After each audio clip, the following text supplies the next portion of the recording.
ఆంధ్రప్రదేశ్ రాష్ట్ర అభివృద్ధికి కేంద్ర ప్రభుత్వం నరేంద్ర మోదీ గారి ప్రభుత్వం అపారమైనటువంటి సహకారాన్ని అపారమైనటువంటి నిధుల్ని అందజేయటం జరిగింది గత 10 సంవత్సరాల సమయంలో. ఇందులో భాగంగానే అనేక కేంద్ర సంస్థల్ని ఆంధ్రప్రదేశ్లో స్థాపించడం జరిగింది. రేపు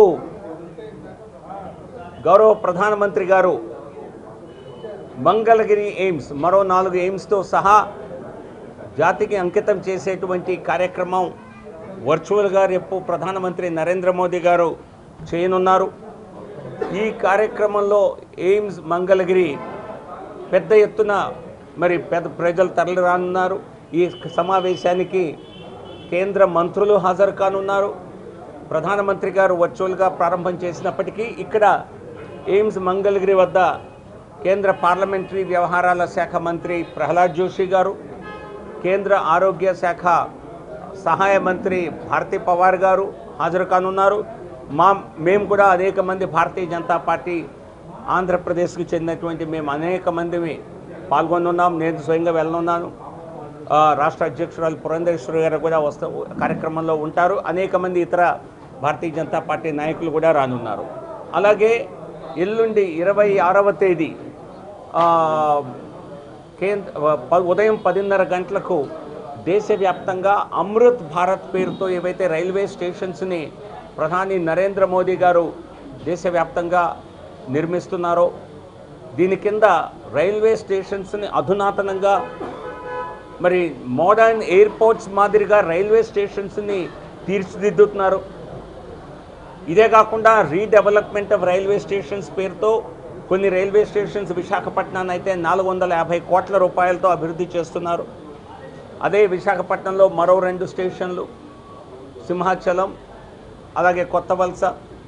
ఈ విధంగా రాష్ట్రంలో అమృత్ భారత్ కింద మొదటి దశలో అభివృద్ధి తీసుకునే మొత్తం 78 రైల్వే స్టేషన్స్ని అభివృద్ధి చేస్తుంటే మొదటి దశలో టేకప్ చేసేటువంటి వాటన్నిటినీ కూడా ఎల్లుండి 26వ తేదీ ప్రధానమంత్రి మోదీ గారి చేతుల మీదుగా ఆ కార్యక్రమానికి శుభారంభం చేయటం జరుగుతుంది.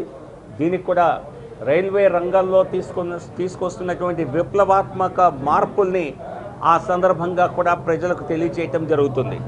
ఇదే కాకుండా రేపు వర్చువల్గా ఈఎస్ఐ హాస్పిటల్ కాకినాడలో కూడా ప్రధాని నరేంద్ర మోదీ గారు ప్రారంభించనున్నారు.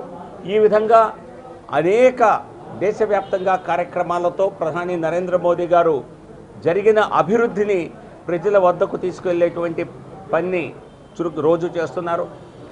ముందుగా మార్చి 1వ తేదీ విశాఖ పర్యటనకు రానున్నారని చెప్పి కొంత మీడియాలో వార్తలు రావటం జరిగింది.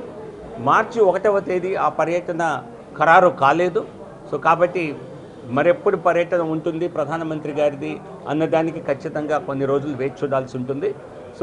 ప్రస్తుతానికి మనకు కన్ఫర్మేషన్ ఉన్నది రాజ్నాథ్ సింగ్ గారి పర్యటన 26వ తేదీ, 27వ తేదీ. ఆ తర్వాత పర్యటనల గురించి కూడా వివరాలు త్వరలో తెలియజేయడం జరుగుతుంది. Thank you.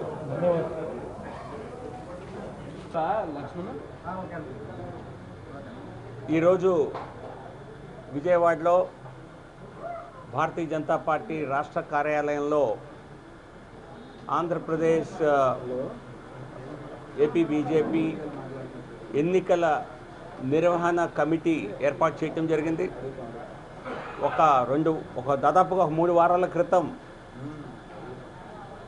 రాష్ట్ర స్థాయిలో ఒక కమిటీ, ఎన్నికల నిర్వహణ కమిటీ వివిధ బాధ్యతలు సంబంధించినటువంటి 37 అంశాలతో వివిధ కమిటీలను ఏర్పాటు చేసిన ఆ కమిటీ మొదటి మీటింగ్ ఫిజికల్గా ఈరోజు రాష్ట్ర అధ్యక్షురాలు పురంధేశ్వరి గారి అధ్యక్షతను నిర్వహించడం జరిగింది. ఇటువంటి కమిటీలని జిల్లా స్థాయిలో, పార్లమెంటు జిల్లా స్థాయిలో, అలాగే అసెంబ్లీ స్థాయిలో కూడా దాదాపుగా 1-2 నెలల క్రితమే ఆ కమిటీని ఏర్పాటు చేసుకోవడం జరిగింది.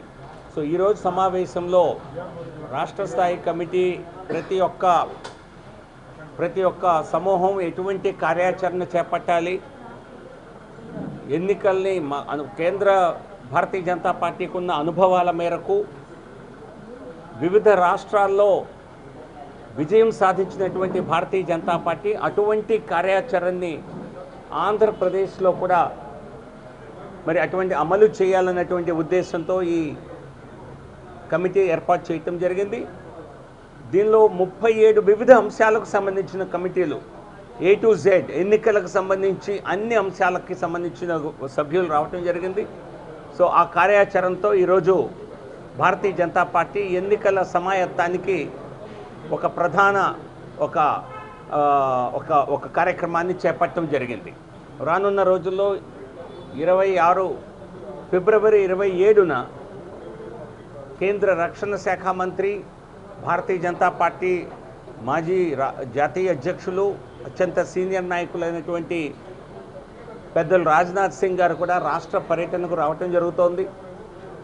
ఒకే రోజు 3 క్లస్టర్లలో, అంటే పార్లమెంటు క్లస్టర్లుగా మొత్తం రాష్ట్రాన్ని 5 క్లస్టర్లుగా విభజించి ఒక్కొక్క క్లస్టర్లోనూ ఒక్కొక్క సమావేశం వారితో నిర్వహించడం జరుగుతోంది.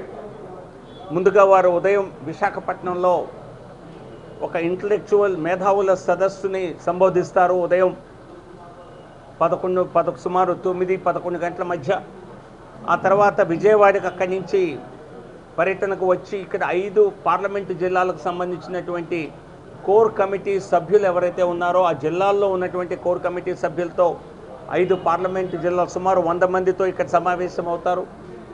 ఆ తర్వాత గోదావరి జిల్లాల క్లస్టర్కి సంబంధించి రాజ్నాథ్ సింగ్ గారు మరొక సమావేశంలో బూత్ స్థాయి అధ్యక్షులు, కార్యకర్తలందరితోనూ సమావేశం అవుతారు.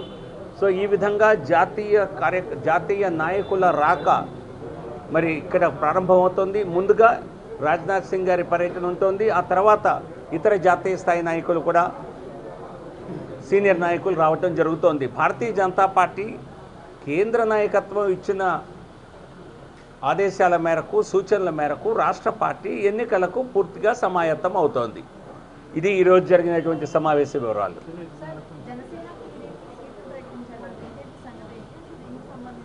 భారతీయ జనతా పార్టీ ఆంధ్రప్రదేశ్లో ఏ విధంగా ఎన్నికల్లో ముందుకు వెళ్ళాలి అన్నది జాతీయ నాయకత్వం నిర్ణయిస్తుంది.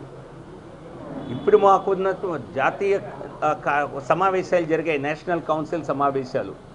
ఆ సమావేశాల్లో ఏ విధంగా వచ్చే ఎన్నికల్లో నరేంద్ర మోదీ గారి నాయకత్వంలో దేశం మొత్తం మీద 370 సీట్లకు పైగా భారతీయ జనతా పార్టీ విజయం సాధించాలి, ఎన్డీఏ కూటమి 400 సీట్లకు పైగా ఏ విధంగా సాధించాలి అన్న దానిపైన దిశానిర్దేశం జాతీయ నాయకత్వం చేయటం జరిగింది. అందులో దేశ ప్రధాని నరేంద్ర మోదీ గారు, దేశ హోంమంత్రి అమిత్ షా గారు, జాతీయ అధ్యక్షులు నడ్డా గారు, రాజ్నాథ్ సింగ్ గారు, ఇతర అనేక మంది పెద్దలు మాట్లాడటం జరిగింది.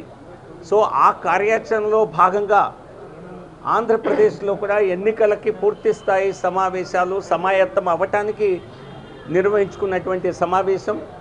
ఎన్నికల పోటీకి సంబంధించిన అంశాన్ని జాతీయ నాయకత్వం, భారతీయ జనతా పార్టీ రాష్ట్ర నాయకత్వానికి తెలియజేస్తుంది. ఇప్పుడు దానిపైన ప్రత్యేకంగా స్పందించే అవకాశం కానీ అవసరం కానీ లేదు. సార్, అంటే జనసేనకు సంబంధించి మీతో ఆల్రెడీ భాగస్వామ్యంలో ఉన్నారు, మీరు ఎన్నికలకు వెళ్తామని మీరు చెప్తున్నారు. కానీ ఇప్పుడు సీట్లు ప్రకటించడాన్ని 5 సీట్లు ఎమ్మెల్యే సీట్లు ప్రకటించారు పవన్ కళ్యాణ్, అంటే ఎట్లా చూస్తారు? మేము ఎటువంటి కార్యాచరణ పాటించాలి అన్నది నేను చెప్పా కదా. మేము ఒక జాతీయ పార్టీగా ఈ రాష్ట్రంలో ఇండిపెండెంట్గా నిర్ణయాలు ఉండవు. జాతీయ పార్టీ వారు ఇచ్చేటువంటి గైడ్లైన్స్ ప్రకారం భారతీయ జనతా పార్టీ రాష్ట్రం పనిచేస్తుంది. రాష్ట్ర శాఖ మాకిచ్చిన కార్యాచరణ ప్రకారం పార్టీని బూత్ స్థాయి నుంచి రాష్ట్ర వ్యాప్తంగా బలోపేతం చేయడానికి ఎన్నికలకు సమాయత్తం అవుతున్నాం. సో ఎన్నికల స్ట్రాటజీ ఏ విధంగా ఉండాలి, ఎక్కడెక్కడ ఎవరు పోటీ చేయాలి, ఇవన్నీ కూడా జాతీయ నాయకత్వం సరైన సమయంలో సూచిస్తుంది. దానిపైన ఇంతకు మించి ఈ రోజున చెప్పేటువంటి అవకాశం లేదు. Thank you. మీ జాతీయ నాయకత్వంతో సంప్రదించిన తర్వాత ఈ రకమైనటువంటి అది వారి నుంచి అది వారి నేను ఏది ఊహించి చెప్పలేను. సో మా నాయకులు మాకు ఎటువంటి జాతీయ నాయకులు ఈ అంశంపై ఇంతవరకు ప్రస్తావించలేదు, ఇంతవరకు పబ్లిక్గా ఎటువంటి స్టేట్మెంట్ చేయలేదు. సో వారి సూచనలు ఆదేశాల మేరకు వేచి చూస్తాం. ఈ లోపల భారతీయ జనతా పార్టీని బలోపేతం చేయాలి అన్నటువంటి కార్యాచరణని వారు చెప్పడం జరిగింది. ఆ పనిలోనే మేము ఇప్పుడు నిమగ్నమై ఉన్నాము. ఇక ఎన్నికల పోటీ ఎక్కడ ఎవరు పోటీ చేయాలి ఇవన్నీ కూడా కేంద్ర నాయకత్వం ఇచ్చే ఆదేశాల మేరకు మాత్రమే రాష్ట్రం పనిచేస్తుంది, రాష్ట్ర బీజేపీ. సో కాబట్టి ఇంతకు మించి ఇప్పుడు మాట్లాడటం పెద్దగా అవసరం లేదు. ధన్యవాదాలు.